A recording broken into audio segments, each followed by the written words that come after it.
Hi guys, it's Geneva Style here. Welcome back to my channel. For today's video, I'm going to be reviewing for you a Netflix movie that's called Persuasion, and it's based on Jane Austen's novel, also called Persuasion.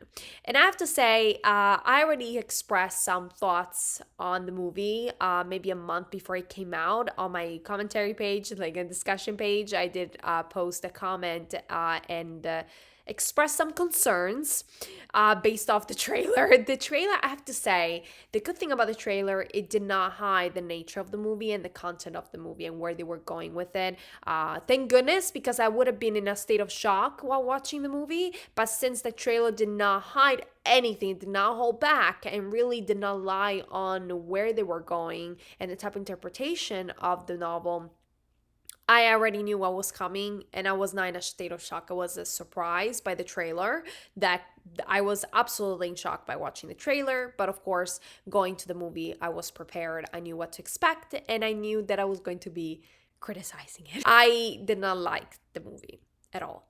I have to say, let's put it this way: if the movie was a standalone movie that had nothing to do with literature and it was not based off any novel, then I guess you could accept that as it is. It's enjoyable, it's pleasant, the actors are really good. They really did a good job based off what the direction was. The problem is, this is not just a movie. This is Persuasion, and it's based off one of the most popular novels in history. And like I said, Jane Austen is not just a writer. She really transformed, and she's a pillar of the English literature. So you have to understand, it's a big responsibility to make movies based off these books, especially when the authors are not alive anymore. So you have to kind of respect the intention, the direction of the book as much as possible. When it comes to books, like I said, they're not as prominent. There's might be still good books, okay? I will say that no matter the book, you still have to try to respect the writer. But if the writer is alive and is kind of involved with the project, and maybe the writer has some regrets about the book or wants to change things up a bit on the screen, on the big screen, why not? I understand that. That's fine. But first of all, the writer is not alive. The book is a piece of art, and it's a standalone, like it is a pillar of the English literature as much as Pride and Prejudice, one of the most famous books of all time, and then you transform it in a way that gives it a disservice, and that it's just beyond belief. Like the audacity to change things like this, it's just unbelievable. They managed to turn Anne into Elizabeth Bennet. How could it possibly be? And I'll tell you why. Because Anne is not the type of modern character that we like to see on screen right now. That's getting a lot of attention. Right now, modern characters, free characters, all these feminist characters are getting a lot of attention, a lot of praise on screen, especially on Netflix. However, Anne is not. Anne is very conservative. She's gloomy. She's melancholic. She's full of regret. She's a walking regret. Jane Austen was ahead of her time.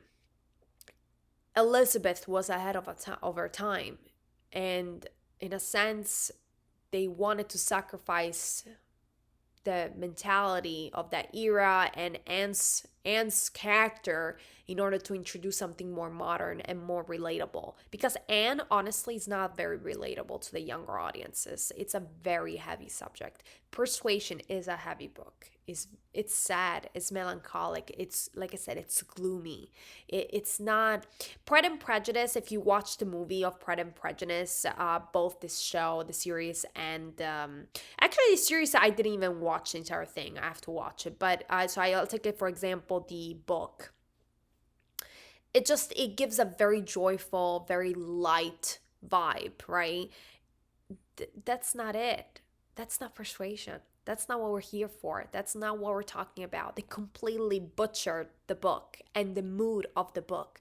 I don't understand why they would do such a thing. And they deceived me truly, because in the beginning, in the opening scene, which as we find out, it kind of closes also the movie, That's the only time I felt persuasion, that I felt the mood of the book, the romantic, melancholic mood of the book.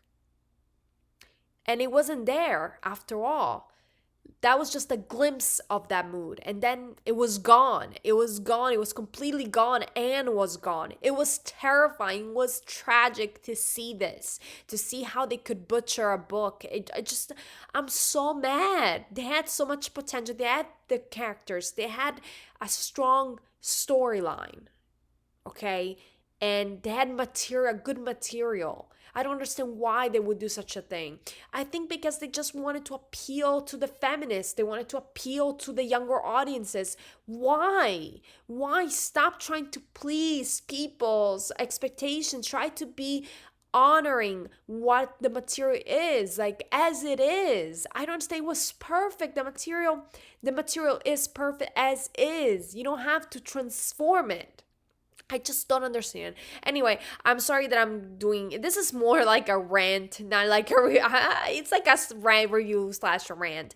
I don't like really objectively criticize anything too much, movies in general, because I feel they're just movies and you just get over it, you know.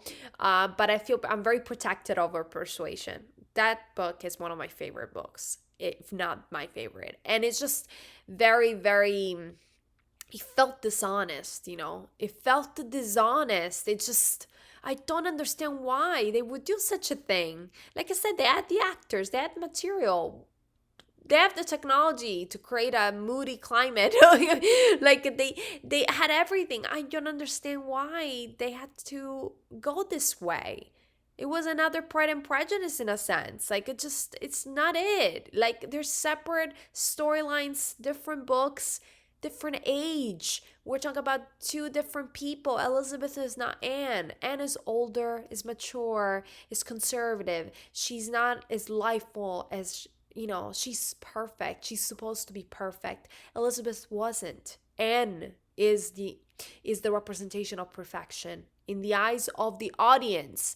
Even if she's not perfect, but in the eyes of the audience, she is, even in the eyes of her lover or interest, you know? So it just, it's just so upsetting to me that they were able to, like I said, transform the characters such a way. It's just beyond belief. There are some characters that were preserved in a way, but even then, they didn't feel real because, like I said, Anne is the main character. Also, one thing that I don't like is the break of the fourth wall. So the break of the fourth wall, as you can see, is when it's the distinction between the characters and their, you know, where they are, their context on screen and the audience as they're watching, and the fact that the characters acknowledge the audience and the camera. So they look right in, like in the eyes of the camera. So I don't like when that's done on screen. I really hate when the characters break the fourth wall and they interact with the camera by looking and talking in front of you in the eyes of the camera. Now, that was done also in Persuasion, one of the most recent portrayals movies from the early 2000s, maybe 2007, which was great, by the way. Very rainy, very gray, very noir kind of look. It was perfect, that movie. I actually liked that. Anyway, so she also did that. But Anne in that movie did a little bit differently. In moments in which she was thinking, she paused and opened her eyes or looked up. And as she was looking up, she looked in the camera. But it was not a breakage of the fourth wall because she was looking at the camera almost by coincidence. She was looking straight. And by looking straight, she will find the camera. So it was like an indirect contact with the audience. I like that. That was great. In this particular movie, she's actually talking to the audience. She's actually engaging with the camera. Anne would not do that. She would not do that. It was not her personality to do something like that. If it was possible, it wasn't her. And that was more Elizabeth Bennet, more telling a story like that. When Anne was telling a story, she was telling it to herself, most of all. And then she looked straight up, but it was a coincidence, and it felt genuine. It felt genuine, and it was a way to connect to the audience, almost like looking at yourself in the mirror. And you know, when there's movies that people look at themselves in the mirror, on the other side there's another mirror, people actually are able to look at the other person without the other person knowing. You know, have you seen these kind of movies, right? Strange thrillers movies? That's the kind of effect that vibe that gives. So she's looking at you in the camera at the audience, but the audience sees her, but she cannot see you, you know? Instead, in this particular movie, she acknowledges you, she knows that you're listening, and there's a relationship between her and the camera. I absolutely detest that in movie. I really don't like it. I thought that was weird. I just don't like that. I really don't. It was not done well. And like I said, it's a technique that's used actually quite often, more so that I want to. I think the most beautiful way that was done was in the Persuasion movie in 2007. I think in that version, I think that was done beautiful. I think they wanted to replicate that a little bit and turn it like this, but it was like, it did not work for me. It really did not. It was a disaster. Oh my God, I couldn't handle it. Honestly, even the most beautiful scenes, it was just heartbreaking to watch. Oh my God, it didn't feel real because, you know, when you butcher the characters so much, you cannot appreciate even the romance. You cannot even appreciate the work that's being done to it, you know, and it was atrocious. Oh my God. I would never watch this movie ever again. Sometimes I rewatch movies to see if I have a second opinion or I have a different opinion. You know, rewatching it again. But oh my gosh. I understand many people have said that maybe we're too loud in that sense, that we're complaining too much, and we should not be complaining that much. It's not a big deal. Maybe you're right, but you know, it felt so dishonest. It was not even done in a very clever and unique way or creative way. It was just butchered a book. It's just, how do you butcher a story? How do you butcher a book? That's how you do it. It was completely a disaster, and I will never watch this again, and I will be rewatching the previous versions of Persuasion.